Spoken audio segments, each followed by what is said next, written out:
everyone. A very warm welcome to the second edition of the Pan-African Esade Alumni Meeting 2025, sorry, the future is Africa. My name is Ursi van der Herten, Associate Director of Recruitment and Admissions at Esade. It's a true pleasure to introduce this event today. So today we're bringing together Esade alumni from across Africa, as well as future candidates, partners, and professionals from around the world who are really passionate about creating bridges with the continent. So whether you are here as an alumnus, a collaborator, or someone simply curious to learn and connect, thank you for joining us. So in my role, I've had the privilege of working closely with truly inspiring Esade alumni from the African continent, and many of them have become outstanding ambassadors for our school, participating in events across the continent, also internationally, mentoring future students, and always eager to share their personal and professional journeys. So for all of you here today, your commitment and energy have made a really real difference, and I want to sincerely thank you for that. So today's event is a chance to celebrate your voices, so the voices of change makers, innovators, leaders, who are actively shaping the future of Africa. So we hope here to spark new ideas today, conversations, collaborations that will extend far beyond today. So to start us off, I would like to invite Iñaki Ocaña, the Global Director of Esade Alumni, to share more about the impact and the reach of our global alumni community, and also the important role it plays in connecting people, businesses, industries, and ideas across borders. Hi, Iñaki. Hi, Ursi. Thank you very much for the introduction. And thank you so much for the amazing work you are doing, not only in terms of admissions, that is your purpose, is your mission at Esade, but also for fostering, for supporting the alumni community that we have in Africa. So as a first thing, I would like to say, thank you so much, Ursi, for all the things that you are doing in the region. Good afternoon, everyone. It's really a pleasure to be here with all of you. And I would like to take advantage that I'm here to give you a very quick update about the Esade Alumni Network you belong to. Today, we are more than 80,000 alumni around the world. Almost half of them already living outside of Spain. And approximately, I would say that we have 500 alumni based in Africa. And we have 74 chapters, official international chapters outside of Spain. That means that in 74 cities, we organize events, meetings, activities, initiatives outside of Spain in these 74 different cities. And I have to tell you that we put a lot of effort on this, on our international network, on trying to maintain those chapters active, because in the end, this is the way to make sure that our alumni that live abroad connect and maintain their belonging to Esade. So, and every year we are creating chapters. So for example, now in Africa, we have one chapter in South Africa, but this is something that is changing year by year. For example, last year we created 2 new chapters. This year, together with my team, we double check how is our community, where are they based? And we create chapters every year because our community is becoming more and more global, as you can imagine. And without further delay, for me, it's really a pleasure to give the floor to Claudia Castellanos, the president of the chapter in South Africa. And Claudia, the same as I said at the beginning with Ursi, thank you so much for your commitment. Claudia has her own job and her own work, but she's a volunteer. She dedicates part of her free time to foster, to support, and to organize things just to make sure that our alumni community, not only in South Africa, but in the whole continent, connect and we support. So thank you very much, Claudia. The floor is yours. Thank you so much, Iñaki, for that introduction, and Ursi for your words. Is this the right order that we're supposed to do, Ursi? I'm supposed to be talking now. Okay, so that's what I thought. So I Yeah, believe I it's, have to because leave the floor to somebody slightly more important than me, which is Daniel sorry, Casa. Claudia. Sorry, Claudia. I can do it because I thought that Daniel wasn't here. Is Daniel here already? He Yeah, is, yeah, I I'm can here. see him. Perfect. Yes, I cannot see him. Okay, perfect. No problem. I will do it. I will do it. So again, so sorry. I will do the introduction to Daniel, Director General at Esade, former Dean at Nova Business School in Lisbon, and he has also held academic positions at INSEAD. He's an expert in globalization and economic development. And guess what? And I feel quite comfortable sharing this with all of you. I think he has a clear vision on fostering and supporting our international alumni community. Uh, so thank you very much, Daniel, for being here. And the floor is yours. Thank you, Iñaki. I hope you can hear me well. It is a tremendous pleasure to be here. So thank you for the words, Iñaki. Thank you, Ursi. And thank you, Claudia, for giving me the show and to allow me to come in. Thank you. Listen, it's a great pleasure to be here. On top of all the stuff that Iñaki mentioned, it was just reading out my resume. The important thing is my family is from over there. So I grew up in Angola and in Mozambique. So I leave the continent. My family is all from there. And so I'm very committed, and my area is development economics. So I study and I'm committed to what is happening all throughout Africa. And so, in a sense, there's a personal sense for me to be here. But I'm also, since about a year ago, Director General at Esade, where many of you have studied.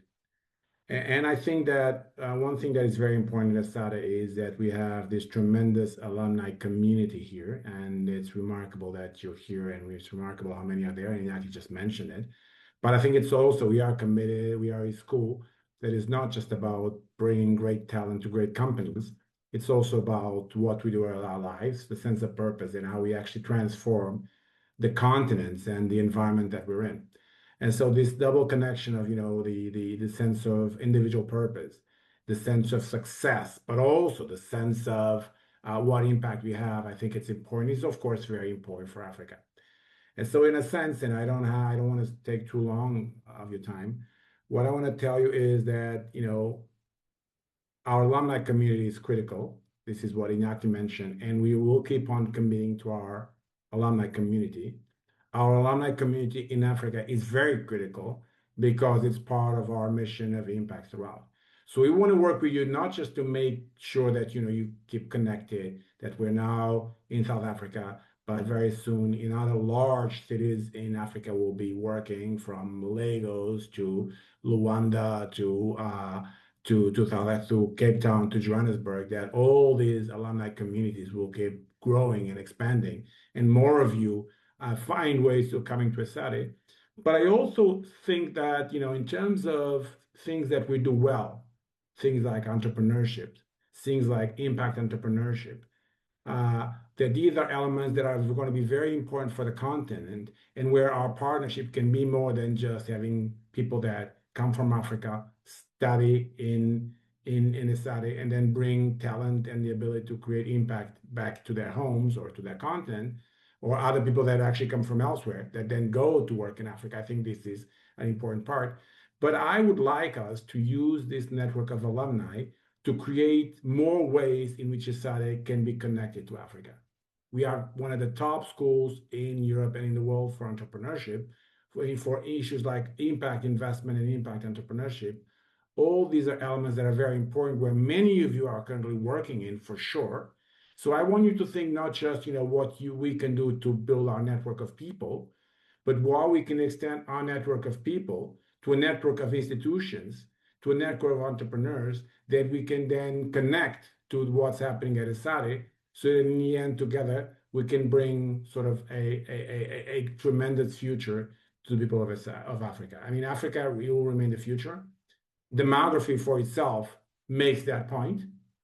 And I think there's tremendous potential to make sure that that future in Africa and around the world is one where we create tremendous progress, tremendous initiatives, many new companies, and we help the companies that are there to scale and grow and become global. All these are challenges for where Africa is today, and are challenges where I think Esade can play a role. So my invitation to this alumni network is that while we are a network of people that have studied here at Esade and go out through their careers, we also transform it into a network of institutional buildup where you, your company, the people that you're connected with, become connected to Esade, so that together we can basically support what happens in the continent. It's hard. It comes from Esade. Esade is not in Africa. It will come from you guys that are over there, that understand the local context, that feel connected to the local context. It has to come from you. But I want to invite you to get Esade into those links that you make as you go through life, as you support your companies, as you support your communities. Think of Esade as a tool to help you on that venture that is yours, and that we are just behind you, like always, connecting you to each other, but also helping you in your effort of creating impact wherever community you are located, whatever company you work for, in whatever context of country you're with. So just think of us and keep us not just in network, but keep Esade on your mind, and hopefully we can actually create an even stronger venture. Coming back to Ursi's point, we can support you in so many ways, and we want to make sure that we can continue that support and potentially grow it. But we need your ventures, your power, your drive, your willingness to create, your willingness to commit, to make sure that we are impactful and we are transformational, and we're supporting you and we're supporting Africa. So this is my hope, is that this network becomes more than just a network of people, becomes a network that connects whatever is happening throughout Africa to whatever is happening in Barcelona and in Madrid. So I leave you with this invitation, when I think, and wish you a tremendously fruitful event, and that is one of many, and that hopefully one day we will meet in beautiful Cape Town, or in exciting Lagos, or in some other city throughout Africa. Thank you, guys. Yeah, thank you, Daniel, for your nice words and for your message.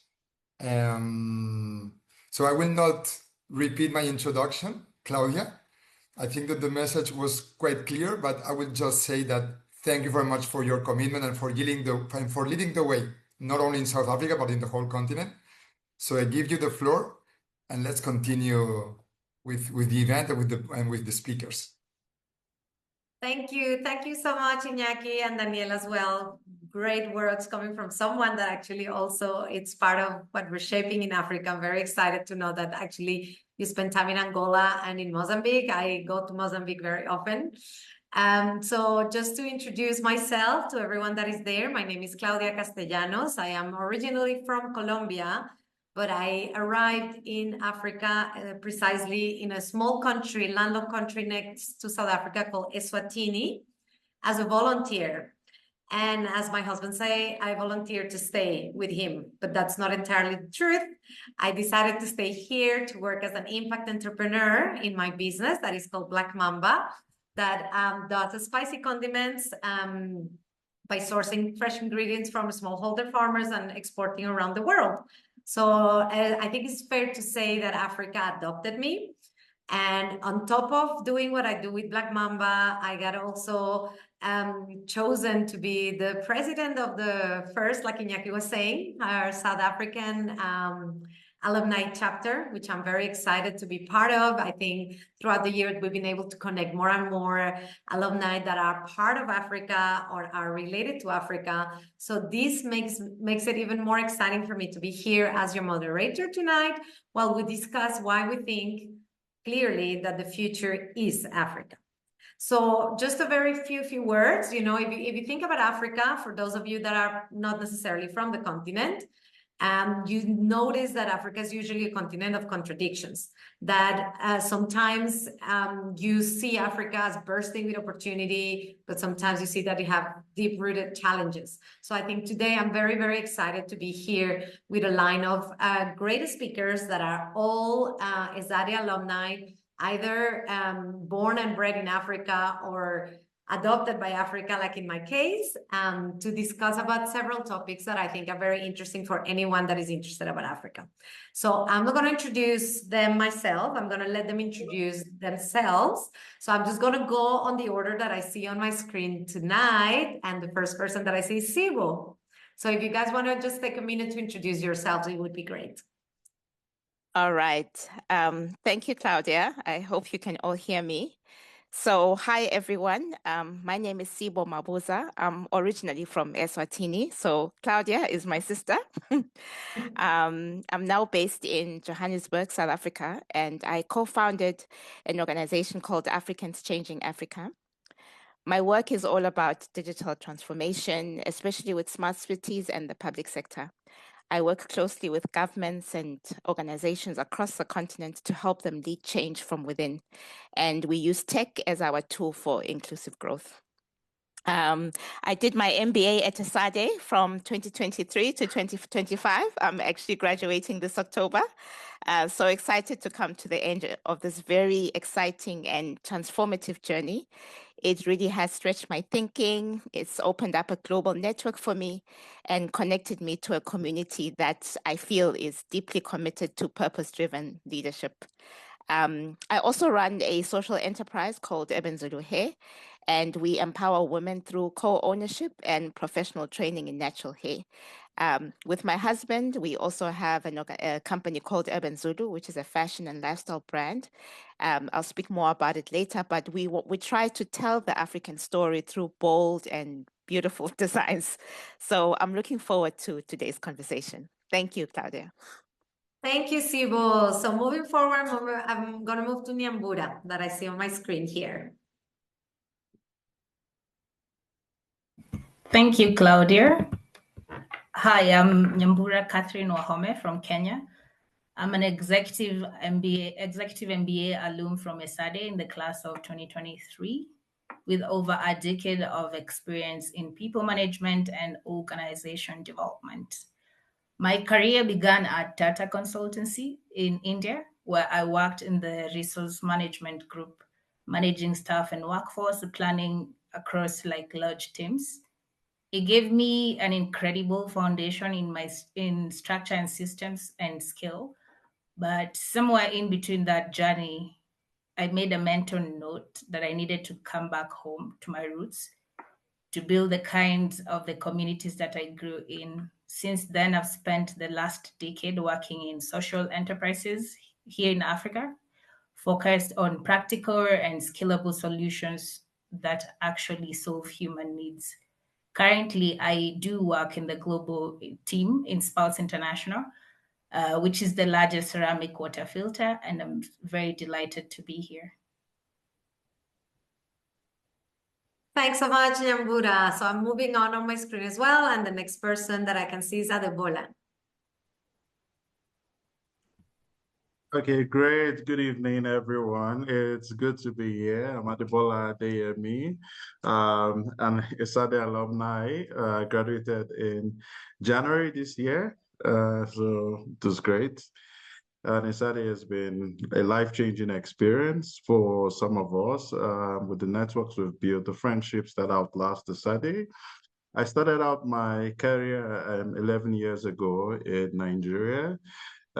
In the Nigerian OPCO for Heineken. My background cuts across commerce, e-commerce, digital transformation, and recently also business transformation, where my role after Nigeria moved to the head office in Amsterdam. My role is to take Heineken businesses across the world and transform their way of doing business. And after that, I have recently moved to Rwanda as Digital and Technology Director for Heineken here in Rwanda to continue the transformation journey for one of the pilots that we've had. So I'm excited to be here. I'm passionate about Africa, and it's great to meet everyone on this call. Thank you. Thanks so much, Adebola. Next on my screen is Kayode. Good day, everyone. It's really nice to be here, joining with you guys, a fellow Esade alumni. I I graduated from Esade Business School in 2013. So hearing when people left school makes me feel a little old. Uh, but yeah, I'm Nigerian. After business school, I focused on investment banking, which is what I had done prior to that. But from an entrepreneurial standpoint, I've built a couple of firms since then. But currently, I work as a director at CFG Africa. CFG Africa is a financial services group focused on financial advisory, asset management, um, trusteeship, and fixed income trading. And it's a business that has been in operations for about 3.5 years, and we're building it and it's growing steadily. It's really it's a really good opportunity to link up with fellow alumni here once again. I haven't had one of these events in a while, so I really missed it. So I was really excited when I was given the opportunity to be part of this, and I hope that is something that I can be part of more consistently in the future. Thank you very much. Thank you, Kayode. And last but certainly not least, we have George. Hey, Claudia. Yeah, my name's George. I was the MBA class of 2021, so I was there during the COVID years. Born and raised in Johannesburg, where I lived and worked for almost 27 years. My background is in finance. I worked first in building credit solutions for those who were previously unbanked in South Africa before I moved across to working for the largest bank on the African continent. In 2013, I co-founded a charity that was called Everybody Loves Everybody, which provided education bursaries to orphan children across South Africa, and is still up and running to this day. But after about 8 years working in banking, I decided I really needed to expand my skill set. Where I really truly believe I can make the biggest impact in Africa is through education. And a way for me to sort of pivot out of what I was doing, where I was relatively unhappy, was to sort of further my skills. And doing an MBA at Esade basically seemed like, and it actually turned out to be the perfect solution for what I wanted to accomplish with regards to building out my network and upskilling myself. At the moment, I'm currently working for Revolut, which is a really large fintech based in Europe. And I currently work on the strategy side of launching banking products into brand new markets. So yeah, that's it for me. Awesome. Well, thank you so much, everyone. As you can see, people that are listening there, we have a huge array of skills, experiences, and sectors in Africa that I think everything is going to be very, very interesting. Before I start, just to let you know, if you have any questions, please, you can put them on the Q&A, and we're going to try to answer as many as possible at the end of the intervention. So without further ado, I want to start again. I just like to change things, so I'm just going to move and shuffle around again. So I'm going to start with Adebola, because Adebola works obviously for Heineken. So FMCG is a big sector. We sell a lot of our Black Mamba products in FMCG. And what I hear all the time is that Africa is usually considered a place as a place where you can go and do businesses because it's cheap labor. So it's almost like we're the manufacturer sometimes of the world, but not for everything. You have China and other countries, but it's usually seen as a cheap production site. However, the middle class in Africa is estimated at 375 million in 2025 and projected to exceed 500 million in 2030. And over 20% of working age Africans are now launching or running businesses, generating 80% of the jobs. So in that context, and from your perspective, Adebola, do you think Africa is starting to be perceived as well as a growing and vital consumer market, and not only as a cheap production site? And what could that mean for our emerging economies? Thanks very much, Claudia. That's quite an interesting question. Indeed, Africa is poised rightly. Yes, we could say over the years, Africa has been seen as that market for cheap labor and also cheap resources, with over 80% of FDI in Africa in extractive industries. However, we expect that to change with the demographics, changing demographics, and with Africa poised to be the fastest growing continent across the different continents we have, FMCGs are looking closely into this space. But then it's not just about the numbers, but also the value that you can get out of those numbers. And we know that total household consumption is expected to hit $2.5 trillion by 2030. So which means that there is an opportunity in Africa and the size of the pie is constantly increasing. But to help FMCGs also navigate this crucial space, another key part is urbanization. And we expect that with growing urbanization in Africa, we expect that it provides that chain, that the right supply chain, the right markets with mega chains coming in, consumers being aggregated in different parts, it's easier to reach consumers. And with digital adoption and also growth in the supply chain infrastructure, which we're beginning to see in Africa, we see that there's quite a lot of opportunity in Africa. Africa continues to remain volatile at the moment, but then it's high risk, high reward, we have to say. The opportunities are there, and there's so much to come for the continent. If we look at for example, in our own space, Europe is flattening out. The Americas, there's room for growth, but then Africa is where we have a very young population, below 30, substantial numbers, and it's the place to be for investment. Thank you so much, Adebola. Now that you mentioned another crucial topic that we touch on Africa's development, which is investment, I would like to move to Kayode, because he has been working with investment for quite a while and in infrastructure. And one of the questions that I get to see all the time, I mean, Black Mamba, we're very lucky to receive foreign investment, but one of the things that we see all the time is almost like this perceived risk of Africa not necessarily being investable because of governance, because there are, let's just face it, some issues around corruption and transparency. Do you think, Kayode, how can we realistically address these issues and unlock more sustainable investment? Because I know for a fact we are investable. But how do we make sure that the world understands that we are indeed investable?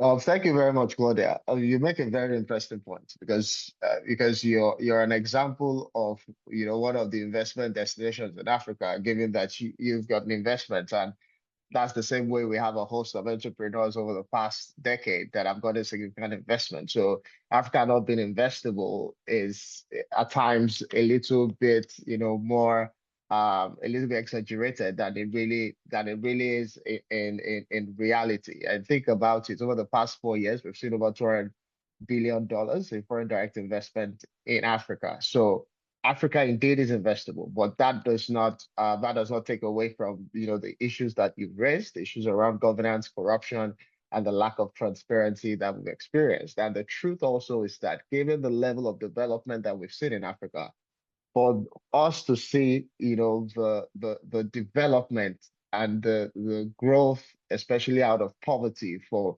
millions of Africans that we need to see, then Africa needs much more investment. And to do that, we need to create an environment that is conducive, for investment, that changes the narrative from, a continent that lacks transparency to one that is willing to attract investments and to be very transparent about it. Some of the things that obviously we need to do to sort out this problem are things that we are probably familiar with, especially as how lacking it is in Africa. There needs to be institutional reform and capacity building. Institutions need to be strengthened. We do have anti-corruption bodies, but a lot of the time, they are political. You have to have, those institutions that are impartial and operate the way that they should be. We need to adopt public financial management systems that are standardized and stick to the rules. Is extremely important if we want to build a system, that meets the expectation, of global investment. I think one of the other important things that we need to do is to leverage technology. for transparency. As for private sector players, we know that some of the systems that we adopt within our organizations are to use technology to make processes more efficient, but also to ensure that it is transparent and it is less susceptible to human manipulation. And I believe that that is something that needs to be adopted in Africa. But from a practical standpoint, in terms of actual, projects and adoption and execution, it's important for us to look at alternative means where, despite those problems that we all know that we have, we're able to create a situation, if you like, I call it ring fence projects in a way that that sort of blocks them out, right, of the larger issues facing Africa. And some of the structures I have worked on in my career. I've done a lot of capital raising for public sectors and for public sector. And in doing that, typically because of the perception of corruption or lack of transparency with government, what you want to do is ring fence projects in a way that ensures accountability, such that you're raising monies directly for those projects. And there are very interesting ways to get this done. You could get this done by adopting the services of trustees who are third-party players who don't just disburse funding for the project, but also manage milestone achievements that leads to further disbursements for projects. You could raise funding, in a way that gives investors confidence that the money is not going to go into the hands of politicians and the monies are going to be deployed through the projects that have been earmarked. And we know that a lot of projects have been executed in the past decade. In Nigeria, we've had the Azura Edo, IPP project. It had its problems. It delayed for a while, but right now it is a 459 megawatt plant that is one of the most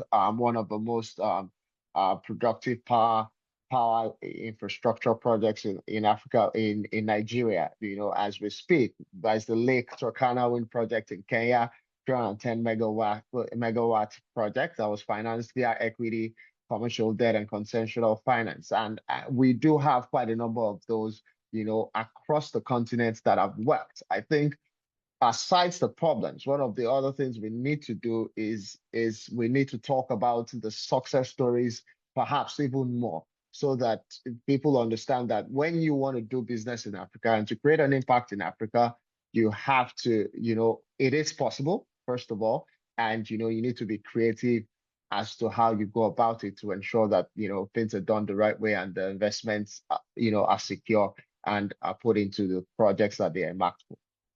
Thank you. Thank you so much. You made very, very interesting points there. I think we need to go back to more questions on that sense, because I think, like you say, digital transformation, transparency, infrastructure projects is something, and also, like you say, telling the good stories, because we tend to just focus on the bad stories, and that's what sells in the news. And it would be up to us that live in Africa to actually do more sharing on that good stories to change potentially that perception. But one thing that I wanted to actually follow up with, and this is my question for Nyambura, because Nyambura is a social entrepreneur like me, and she works for a social business that is actually world known, like it's Spouts. And I believe firmly that social entrepreneurship is a big point of development for the continent. But I wanted to ask you from your perspective as well, working in social entrepreneurship, do you see it as a vehicle of development for Africa, and how can it just help on the development, especially for the communities that have been historically underserved in Africa? Claudia, I'm actually just laughing hearing you talk about how we have to change the narrative to make it more positive so that we can be able to sell a better story. But I was about to begin answering that question with my story, which in an African setup is not one that anyone hasn't heard of. And while it was a happy childhood, I remember back in the day when I would go to my grandmother's home in rural Kenya, there was no electricity in her home, and so was all the neighborhoods. And I remember she used to send us to fetch water with jerry cans. Then we would have to come back home and let it settle in pots before drinking. Then when the sun went down, everything was just paused. Kids couldn't study, it just stopped. Diseases like cholera used to be part of life. You just know if you're having 1 or 2 moments where your stomach is not feeling well, the next day the whole family is in hospital, right? So I remember my grandmother saying, study hard, to help the community come together and at least start putting some of this infrastructures in place, right? Like the grid and so on and so forth. Because back then, no single family could afford the power alone. It had to be a collective solution, right?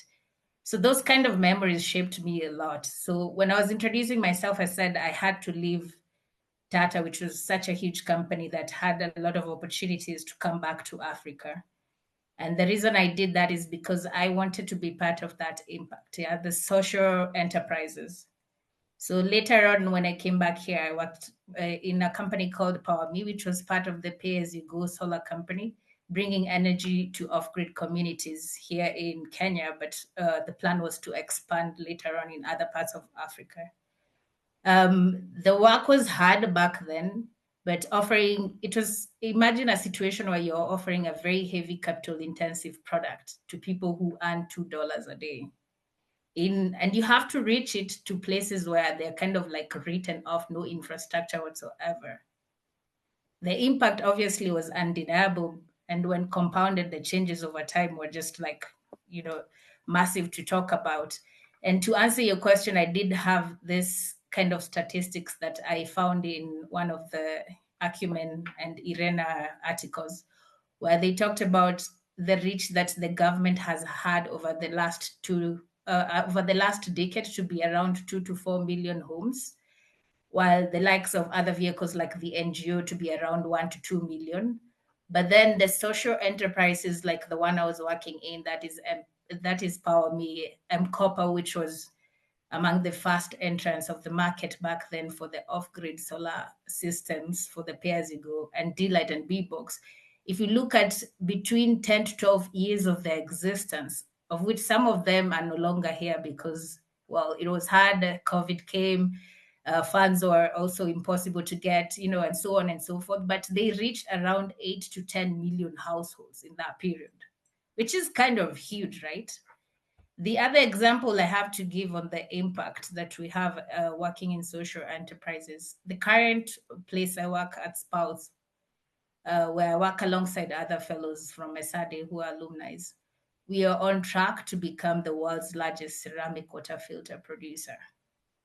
And that will mean once we hit that goal, it's like around 70,000 filters per month, which means that we will be reaching around 350,000 people monthly. That translates to around 4.2 million livelihoods changed over a year, and will continue to grow like that. So for me, what excites me most isn't that social enterprises as one of the vehicles is the only contributor, because one of the models that we're creating at the moment, how we're collaborating with what we're calling other vehicles in this forum, that is NGOs, large programs, and government, is that they have the reach and they have the resources that sometimes we might not be able to tap into.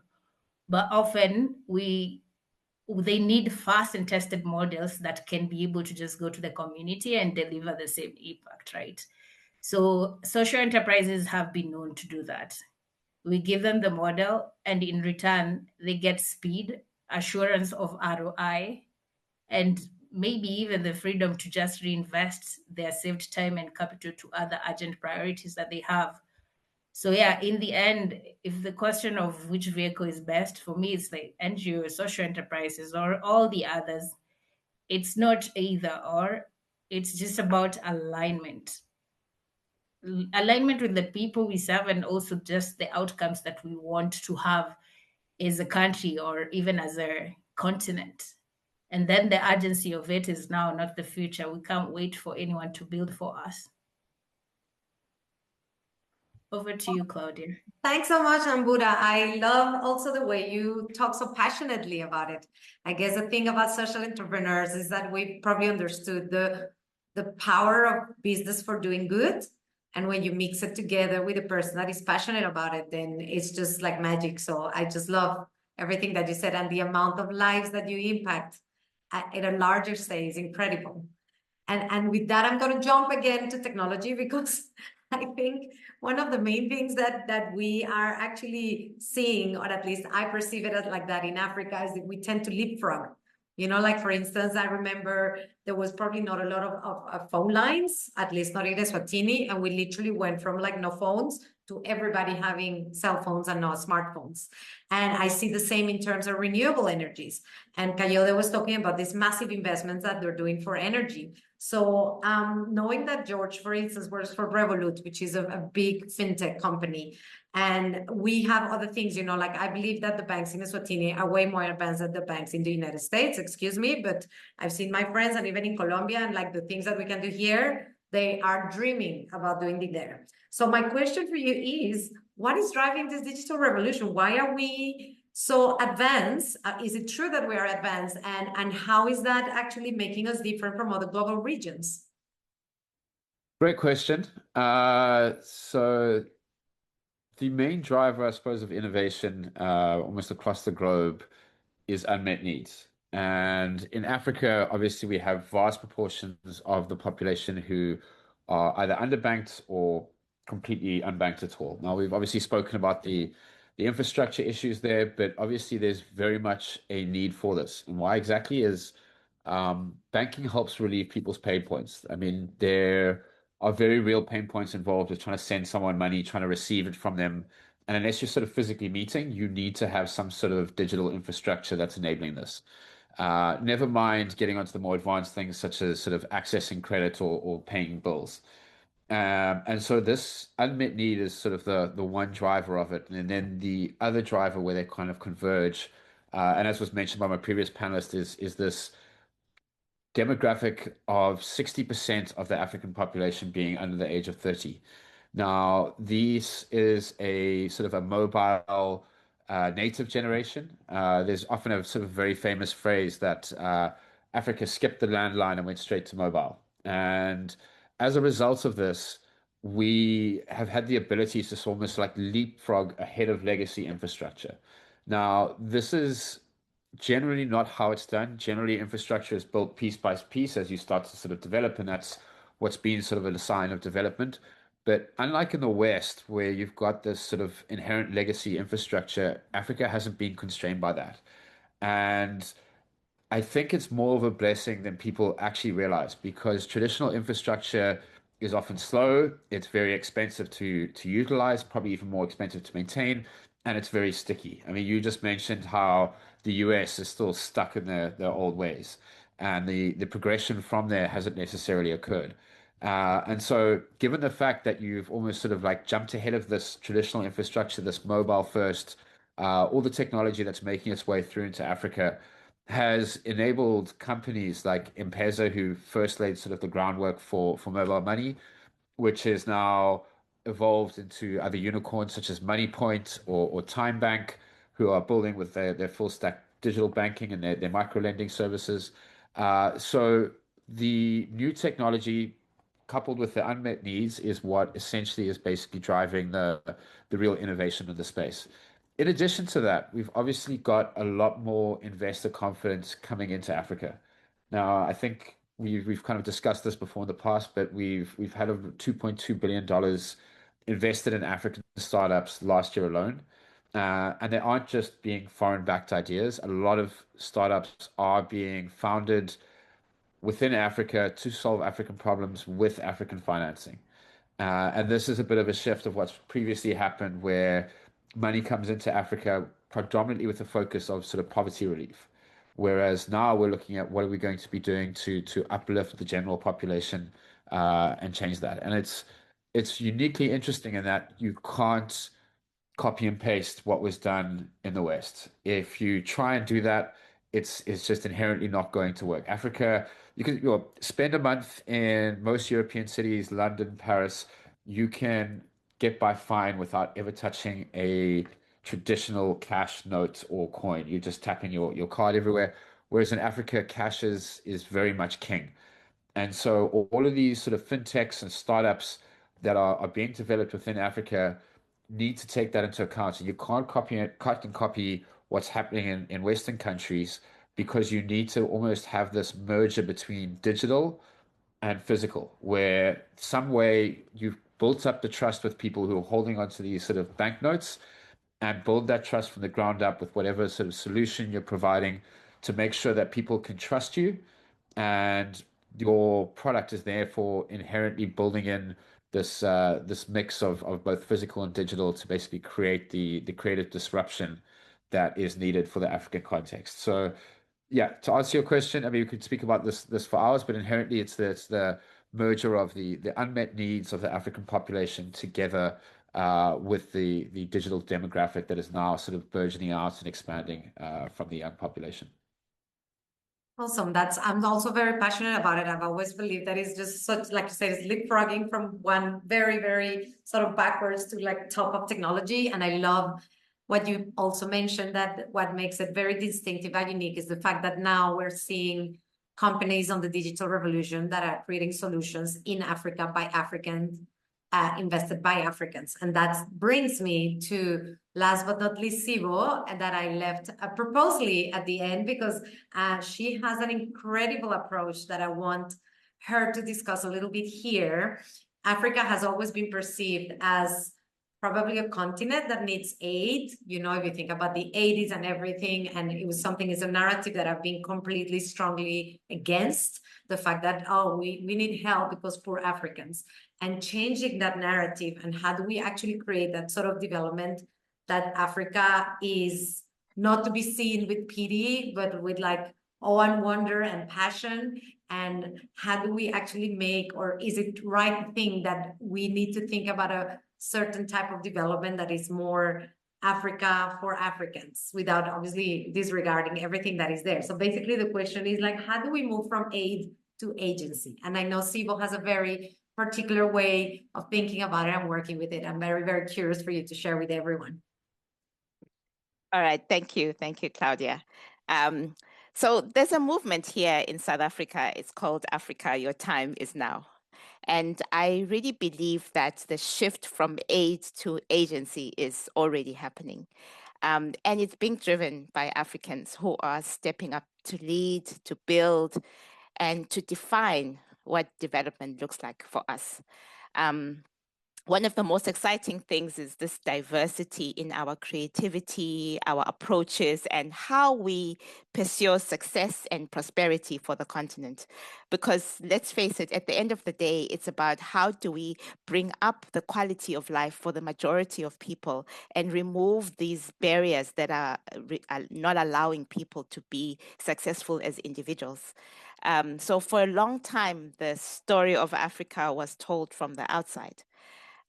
Often framed around what we lack, what we don't have, what needs fixing. And in that model, the donors and international agencies are coming in and they set the agenda, they decide the priorities, they drive the narrative. And, you know, we are really, as African communities, I mean, I grew up in at a time post-independence. And at that time, we were just passive recipients of what's been given to us by whoever, IMF, World Bank. It wasn't a good place, really, but it was just a cycle of dependencies. But now, what's interesting for me right now is to stop asking this question of what don't we have, but to start saying, okay, this is the problem. What is the African way? George spoke about this earlier. What is unique to us? How do we create our solutions to our own problems? And I think that's being answered as we see more and more African governments, entrepreneurs, creatives saying, okay, we know the challenges and we're more than capable of designing the solutions.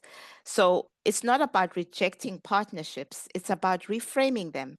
We're shifting the center from externally driven aid to locally owned, locally led development.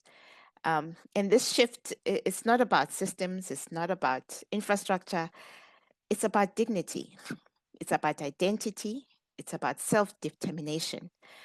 When development is defined by us, by our values, by our context, and our vision for the future, it becomes, I feel, more sustainable, more inclusive, more relevant. And what's inspiring for me is that it's not just happening maybe at a high level in government offices, but it's actually happening in communities. It's in the language that we use, in the stories that we tell, in the businesses we're building, as small as they are. We're not waiting to be invited to the development conversation. We are rewriting it. And that's the real shift.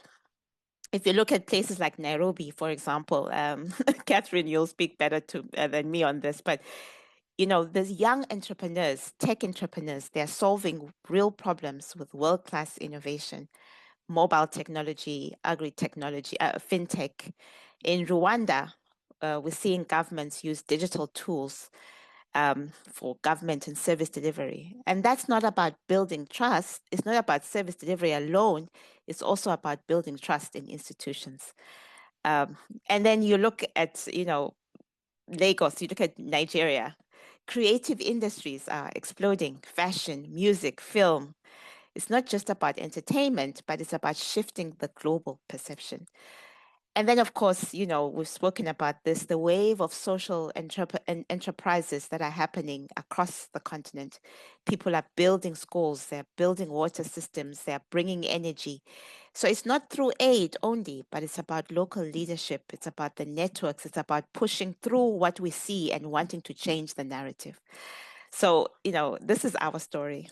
We're not waiting to be developed. We're actually building the future that we want to live in. Inspiring me as well. Like, that is so powerful, like, seriously. And I think everybody's like, George is like, yay. Thank you, all of you. You've given me very different positive perspective of our continent. I love that. Every time I talk about Africa, I see the passion, the energy of the people that are writing and rewriting that narrative. And before I open the floor to questions, is there any? I would like to do a quick tour, all of you, and ask you just like that, very quickly, if you had to name one thing you're most optimistic about for Africa in the next 5 years, what would it be? In one word or in very few words, so that we can close with something very sharp. Adebola is sort of thinking, and he was my first victim, so I'm just going to start by him again. Consumer power.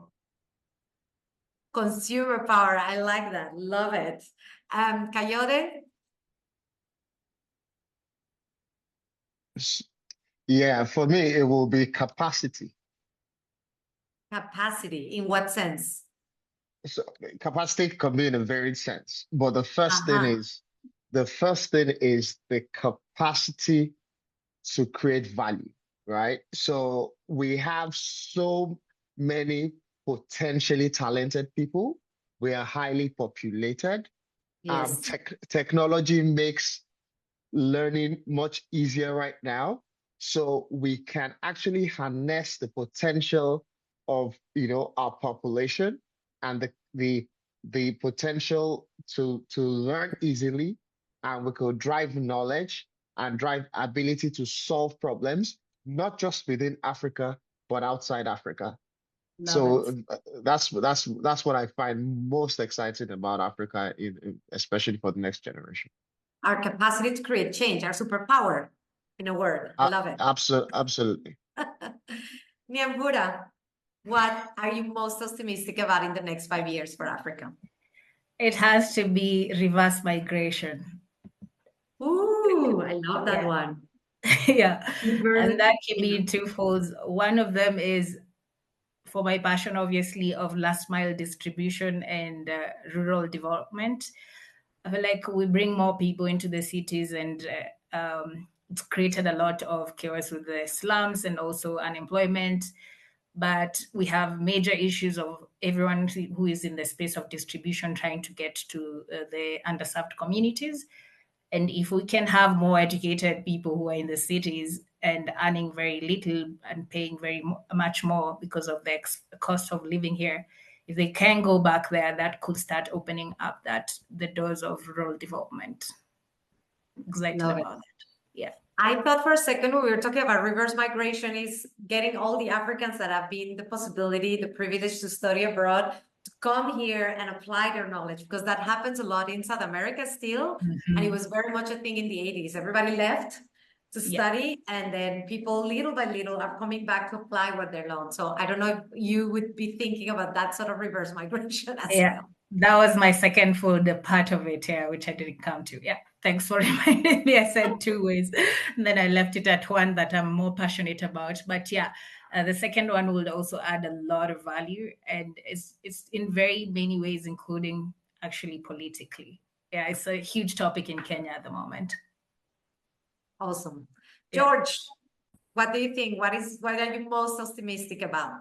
So I've been trying to think about a abstract or catchy word to use, but the only thing that keeps going through my head is something which we heard a lot in 2010 when South Africa hosted the World Cup, which is a Sesotho phrase called kenako, which basically means it is time.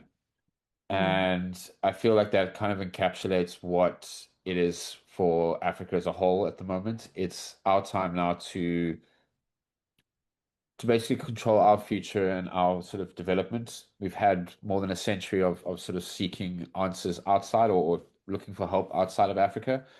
And it's gotten us to, I suppose, where we currently are. Now the next sort of solution is looking for internal solutions by Africans for Africans. And it's now our time. It's time. What did you say before, Sibo? Africa, your time is now. Africa, There you go. Absolutely. Kenako. So do I close with you, Sibo? What are you most optimistic about the future of Africa in the next 5 years? Well, first of all, everyone has already said all the awesome ideas, and I totally agree with everyone. I'm just going to say, actually, strategic partnerships. I think one of the things that's interesting is that we don't exist in isolation. We want to have an equal voice in the global landscape. We want to have a voice that is as equal to all the other voices, and then we have a partnership that is based on mutual respect and growth. Of course, the global world is not going in that kind of let's work together direction, but that would be ideal. Thank you. It. Love it. We need our seat on the table and we're going to claim it. 100%. Thank you so much, all of you, for your incredible contributions. I've learned a lot. I'm even more passionate than I was before about Africa and the future that I think is now. It's happening as we speak. And I just want to see, there's a very interesting question in the Q&A that I'm going to read to you guys. And please feel free, whomever wants to answer, can answer. So the question is from Marwan Naguib. And the question is as follows. In the spirit of moving from aid to agency, how can Africa attract foreign investment without replicating exploitative patterns, as seen in Shell's operations in Nigeria, among many other examples, and instead ensure that our people and resources drive our future? It's a very interesting question. Who wants to answer that question?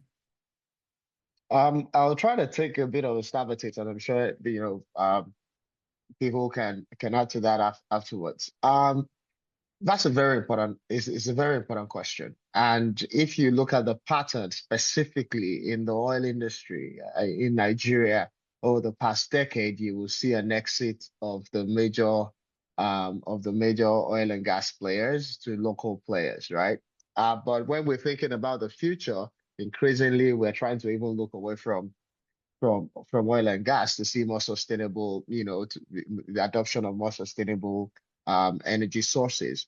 But more importantly, right, to emphasize on the point about partnerships, that develop. I think that it is so important for us to, first of all, improve the image that's the way the world looks at us, right? So whenever you're having you're going on the road shows or you're talking to investors, The first, a lot of the time, before they hear you, the immediate feelers that you get is a sense of caution. However, as you start to tell the story, as they start to hear you more, as they start to get better understanding, you see them feel at ease and they want to hear more, and then it goes from caution to excitement. So I believe that, we've talked about it here already. Our ability to tell a story, right, in a way that is constructive, especially around the successes that we've had, the successes that investors have had. So when you talk about the startup environment, I am very well, close to quite a number of them, especially out of Nigeria. And I'm talking in fintech. George is probably familiar with this, with the Flutter Waves, the Money Points, and the likes. These guys have proved to be very successful startups that started the story locally, raised initial funding locally, and they've become global investment. They've become global investment vehicles, as we speak today. And there are tons and tons of these stories. So it is important for us to tell the story such that the investing community globally is at ease with interacting with Africa, with the way where we're coming up with those solutions that drive progress locally in the future. I think the other point is we have to be focused on building local capacity.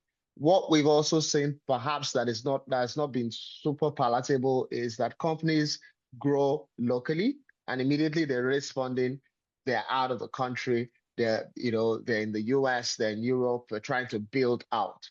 We do have a huge potential. If you talk about the young population, guys within 15 and 25, that's the largest portion of the population in Africa as we speak. And there is so much potential within that population, because we've seen that a few that have had opportunities have turned out to be some of the smartest entrepreneurs that even in the world.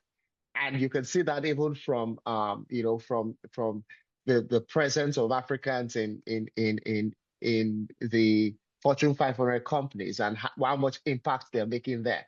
So why don't we harness, right, our local talent, look to build locally, look to drive innovation locally, look to teach and train locally, and apply that potential into growing those businesses, and to growing the continent in a way that augurs well for the continent and for everyone to the next generation. Thanks, Kayode. I don't know if there's anyone else that want to add something on that question. I believe George, and Sibo. There you go. Yeah, I don't know, George, if you want to go ahead. Okay. Go. Okay. All right. So I'll take a stab at this. And here's my take on it. Like, if you want to attract foreign direct investments, obviously one of the things that's interesting is, who are you partnering with? Like with any relationship, what are the terms of reference? What is your starting point? And I think, Kayode has already covered most of it. So I'm just going to make this one point. And that is, on what level are you partnering on that? Like, so you're attracting an investor, but what is it that they are trying to get out of you?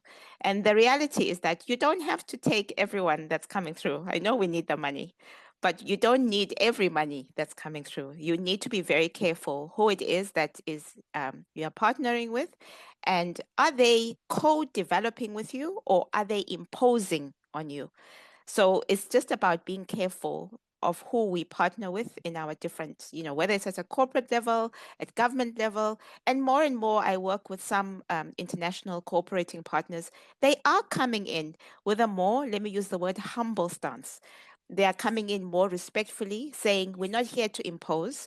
We just want to find a solution that will help us together. So I think it's about choosing your partners quite carefully as well, just to add to that point. Thanks, Sibo. George, you want to add anything? I mean, I think it's been covered pretty well. I just wanted to pick up on the one word that almost gives me like slight shivers when I do hear it, is the exploitive. And how do we ensure that money coming in isn't that? And it's very tough to ensure that this growth that we're seeing is off the back of sort of ethical foundation.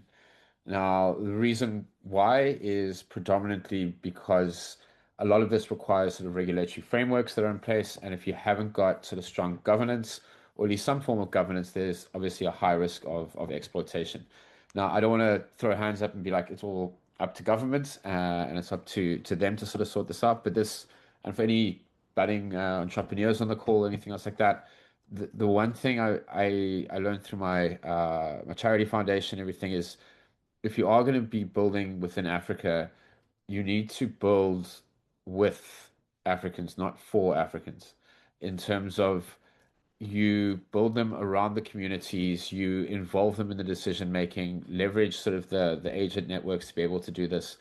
If people are just coming in to basically impose or deploy what they've got, that's where I suppose the exploitative behaviors start to come in. And so the mind shift of how people engage with the African market is what we need to reposition and start making sure that we've got a strong focus on.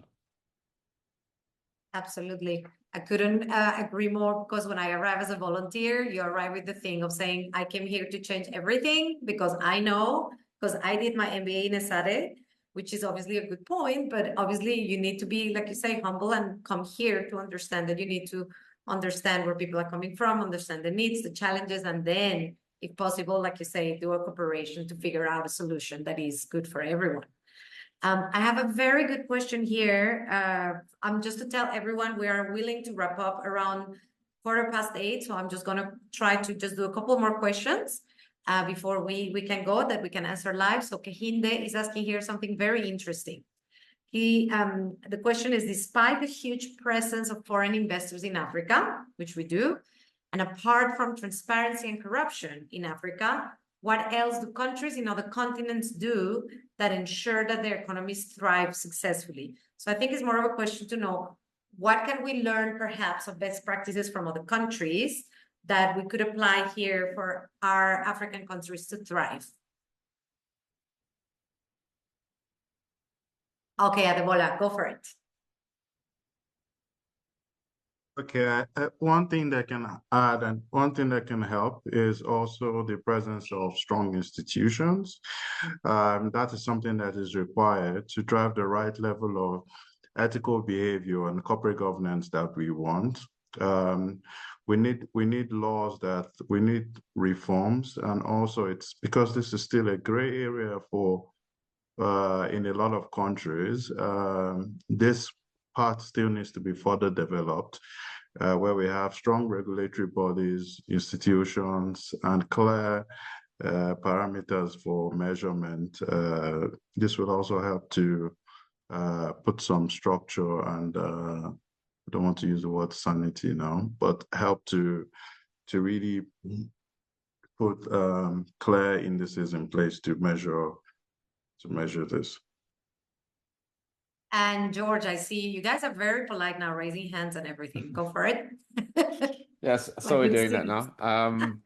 I think the key thing that other countries or other regions do so well that Africa might have missed a tiny bit is regional collaboration together between countries. If you look at the sort of export-import market for Africa, I think it's about 70% of African countries' main export partner is outside the African continent. And we really need to actually start looking at creating those opportunities within localized regions within Africa, that we actually start building up trade and the infrastructure development between our own countries before we start looking elsewhere and out, like offshore, to where we should be sending our goods, our products, our services, because that's what's enabled Europe, America with Canada and Mexico, South America themselves. All of them have sort of uplifted each other together. And I think that's something that Africa could definitely do with a greater focus on. Love it. Kayode? Yeah, just to add to, the the points that have been made. I think one of the critical components of growth and development in Africa is infrastructure. There's an estimation that Africa needs about 160 billion investments in infrastructure annually for the next decade to get to a place where we start to see, significant and sizable impact. And as we know, the reason why most developed economies have an advantage over Africa today, one of the main reasons is because they have the infrastructure in place, right? So connectivity between the markets and, produce, right? Just an example, reducing, the cost of transportation, reducing the cost of power and production. All those things, having all those things in place is going to make Africa more self-sustaining, and it's going to make development within be more accessible, and growth. And infrastructure obviously would include education as well, the state of schools, public schools, because when you look at how bad poverty is, then accessibility to education becomes a problem. So that is something that has to be invested in significantly as well. Education is so critical, for us to get the kind of development and growth that we want, amongst other things, we talk about infrastructure. So and it's very great to hear when we talk about social entrepreneurs and the work that they're doing, especially around education, around what you're doing, Claudia, around, farming and using, local produce. It's impressive, but we need more of those, right? But the infrastructure around is going to provide the support that will drive this growth and development. And, that I think has to be the focus. Absolutely. Thanks so much, Kayode. That's very insightful, definitely on the things that we can potentially import without copying from other regions and other countries on what we can do.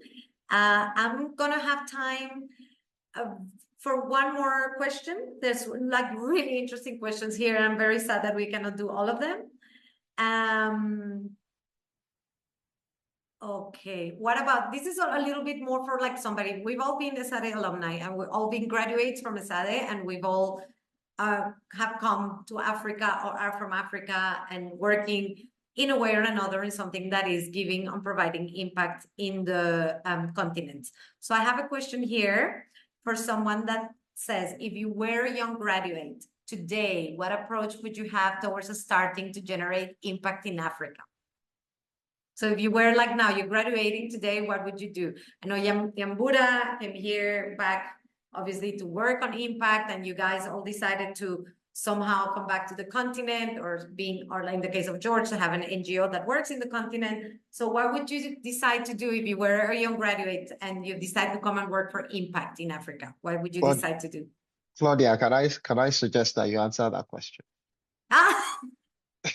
Okay, that's a good one, Kayode, good one. Wow, that's very interesting, because when I went a young graduate from my MBA, I did what back then every person from an MBA would do, which is sort of like try to go and work for corporate. Esade has done a lot of changes. I'm not even going to tell you when I graduated, Kayode, because you said you were like long time, and I'm even longer than you. I graduated in 2003. So back then it was more kind of like corporate view, but I did have sort of a crisis of consciousness in my 30s, and that's when I decided that I wanted to bring some purpose to myself. And for some crazy idea, I've always been fascinated by Africa, so I came as a volunteer. And then what I realized when I came here is the incredible ground for development, not for aid, like Siva said, but on actually having this incredible ground of trying to create something new that would actually create a lot of impact for people. So in my case, it was more kind of a delayed reaction for my own quest for purpose. But the interesting thing is that coming from Colombia, which is not that different, South America, I would say, has a lot of similarities with Africa. It was something that I would have done in my country, just go back and believe that now that I have the experience, I have the possibility to create a business. I've never really thought about NGOs because I've always believed in the power of business to do good, while employed properly with a triple bottom line, people, planet, profit. And so if I had to give an advice to the young me, I would have said, just go and explore, because there's so much to do that you'll definitely find a space where you could shine, where you could have fun, and you could actually, in the way, create good impact. And I see Nyambura, her hand is raised. Yes, I couldn't agree more, Claudia. I have worked with so many people from different countries who ended up coming to Africa. And there's one thing that I find in common in them. It's like they have an internal conflict and drive to want to do more with very little. Most of the time, they're not driven by how much earnings that you'll end up having, but there's something inside them that says, there's more to career life than just where they are at that moment. So when you follow that conflict, internal conflict, I'll call it that for now, because it's a lot of exploration when you get to Africa. Like George mentioned earlier, the field here is another playground altogether. And as you said, exploring, it means just get out of the comfort zone, believe in that narrative that is inside you, and follow it. And I've had so many stories, but none of them is usually regret. A lot of healing, because it can be difficult. But in the long run, there's a lot of growth, a lot of knowledge that is gained. And, like slowly, one person can make a lot of impact, because we also kind of need to start changing the narrative. Sometimes, even here in Africa, we believe, why am I not getting funding? But the narrative you're telling out there, the person who is the owner of money, and if you put yourself in the same shoes of that person and you're giving someone money, there's 10 or 50 questions you'll ask before you let it go, because you don't want it to not amount to anything, right? So that element of trust has to be built. And for it to be built, it also means that the language we convey needs to also still be kind of like understandable both ways. And for a person to come from other parts of the world where they have more resources and access to the funds that we sought so much, they can be very helpful in going back and being able to translate the narrative to the language that the people hear. For example, whatever the country that you come from, there is a word that you can access that will tell the narrative in the way that people in that locality understand it. And hence we are moving in a kind of 1% growth, and compounded, it will amount to a future that is easier when we talk about different models. Yeah. Brilliant. Love it. And George, I'm going to give you the final word, and then I'm just going to pass the word to Ursi. I think I've been talking way too much now. Yeah, I think if you're just graduating and you're wanting to make an impact, I think Nyambura hit it nail on the head when saying people who do want to do that have this incredible drive and they want to make this change. The thing is that you can't, unless you've got, let's say, the resources of Bill Gates and wanting to eradicate malaria, the problems can almost seem overwhelming in terms of their size and their scope.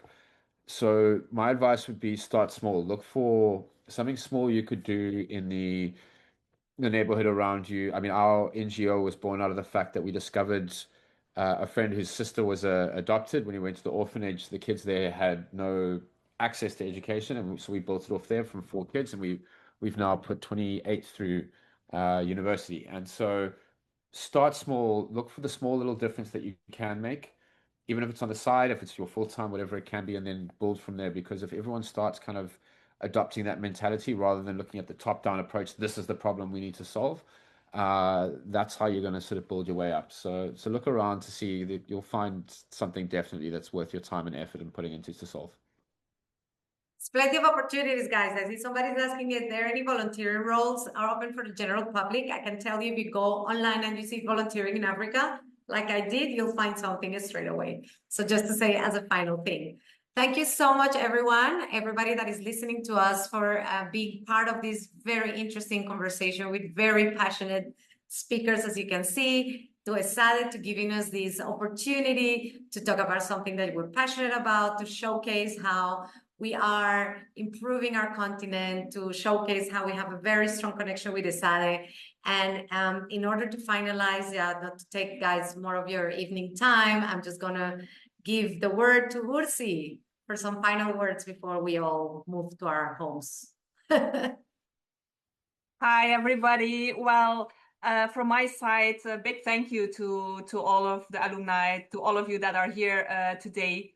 Because, I mean, first of all, for sharing your stories, your experiences, giving advice, but then also from admission side, always being at my side, right? Wherever I travel, I can always count on you. So I'm very privileged to be able to work with you. So at Esade, one thing I would like to say just to end up here is that at Esade, we believe in the power of communities. And I think you would all agree with me today, this is exactly what we saw here, right? Seeing our alumni that are staying deeply connected with Esade, and then also, well, always contributing, right, to supporting, I would say, yeah, the next generation of talent.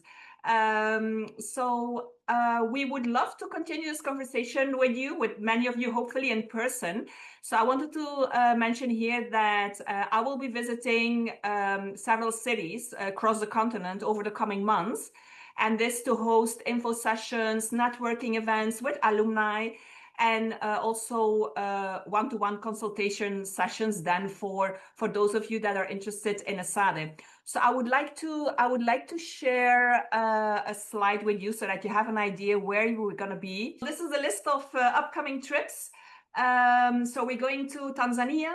That's going to be in August, and we're setting up a really interesting roundtable, which is part of a boot camp organized by an Italian NGO. So it's a week boot camp for startup companies in Eastern Africa.